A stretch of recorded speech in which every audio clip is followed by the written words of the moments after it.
Nesse vídeo eu irei falar sobre dois filmes ruins que eu curto, né? Um deles está aí que eu coloquei na tela para vocês. Trata-se de Mestres do Universo de 1977, né? Um filme que foi produzido pela Canon Filmes, né? Que uma tentativa ali junto com outros filmes. Como todos sabem essa história, eu só vou falar rapidamente. Junto com Superman 4 e Over the Top do Stallone, né? Que eu me recuso a falar o título original aqui no Brasil, né? Foram as tentativas ali de ressurgir, né? De ressurgimento dessa distribuidora, dessa produtora muito importante para o cinema norte-americano, né? Fazia filmes B, né? E lançou tantos aí como Chuck Norris, tal. Vocês sabem toda essa história, né? Mas esse filme, falando dele, né? É uma tentativa de um filme live action da história ali que começou com os brinquedos, né? O Mestres do Universo, He-Man e os Mestres do Universo, depois se tornou um desenho, né? Uma animação, né? Que foi inspirado no Conan o Bárbaro, né? Na história dos quadrinhos. De muito sucesso, realmente, e até de certo teve essa tentativa aí de fazer o filme, que realmente não é um bom filme, né?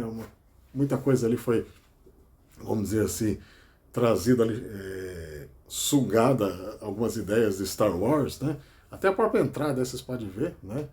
Que foi tirado de Star Wars, tem ali o esqueleto no Castelo de Grayskull, aliás, né, falando do esqueleto, daqui a pouco eu vou falar, mas temos ali uma espécie de Stormtroopers, né, que é aqueles soldados do Darth Vader, né, de uma versão, né, com a armadura preta, né. E no começo até é uma coisa, foi feita ali uma cenografia muito, muito legal, realmente, né, no Castelo de Grayskull, né, que foi tomado ali pelo esqueleto, né, você vê ali, ó, os Stormtroopers negros, né, e nós temos aí, né, o ator Frank Langella, que é a melhor coisa desse filme, né, atuando como esqueleto, realmente. A sua configuração, né, foi muito bem feita, realmente, a atuação dele é legal. E temos aí Dolph Lundgren, né, que havia surgido ali, ele fez uma ponta no filme do 007 e teve seu boom, né, como o Capitão Ivan Drago no Rock 4, né, que até ele é eternamente grato ao Stallone por ter alavancado a carreira dele como herói de ação. Só que ele mesmo não gosta dessa configuração do He-Man, ali com sunguinha e tal, né? Mas olha, uma coisa eu falo pra vocês, ele tem vergonha desse papel, mas se alguém tem a oportunidade, olha, a Maligna também, muito bem feita, né? Uma atriz boa. E olha o esqueleto que legal. Então, se vocês puderem assistir Johnny Mnemonic, um filme de 1995, né? Estrelado pelo Keanu Reeves, o Drago, o Dolph Lundgren, ele faz um vilão, né, bem caricato, né, que coloca ali o papel dele no He-Man lá em cima, né, comparado com esse personagem que ele atuou. Mas voltando, então ele entrega um He-Man ok, bom, né, ele estava no começo de carreira ali, é um personagem com poucas falas, né, seu destaque é atribuído mais ao seu físico, né, ao seu porte físico, como um He-Man, né?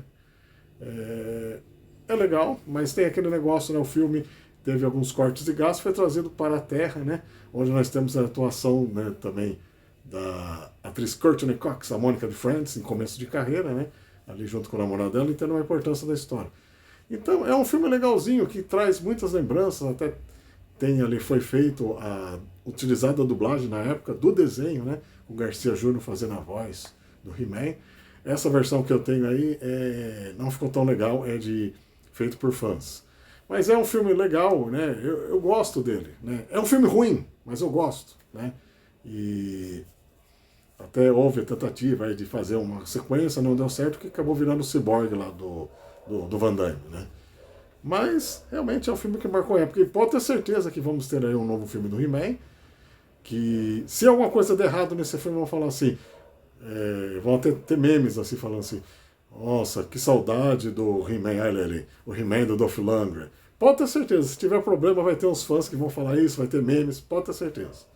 O outro filme, o segundo filme que eu trago para vocês é Street Fighter, a Batalha Final de 1994, que é um filme ruim e que todo mundo que viveu aquela época, a época dos games, dos fliperamas, né, os arcades, lembra com carinho dele, né? Nós temos aí o Van Damme estrelando como Guile, né? Esse que foi um dos principais problemas do filme, né?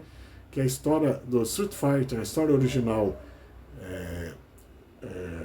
japonesa, é centrada na amizade de Ken Ryu, eles treinando karatê juntos desde adolescentes, né? E indo atrás dos desafios, né?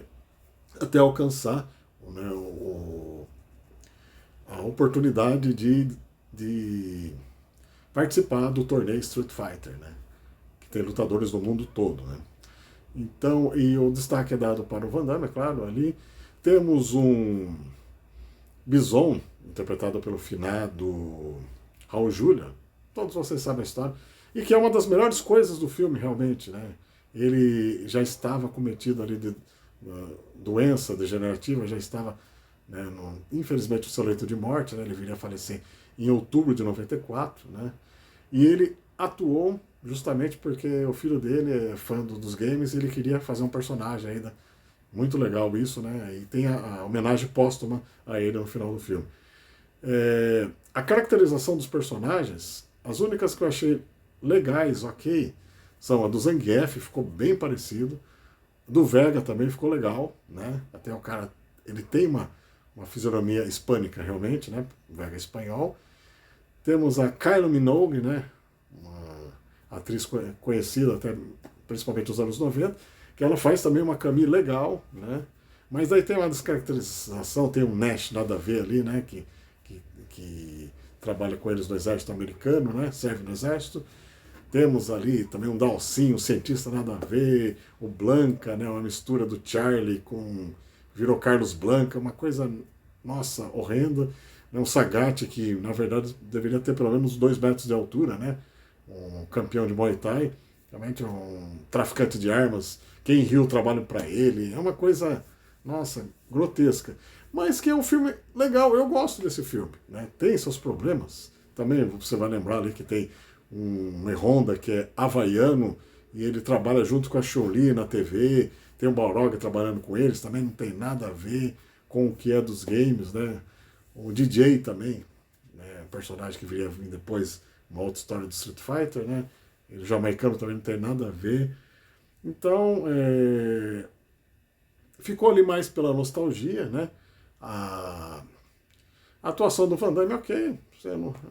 Van Damme sendo Van Damme, né? Naquela época ele estava no auge. Né? Ele explodiu naquele mesmo ano com o Time Cop, né? Que é um bom filme.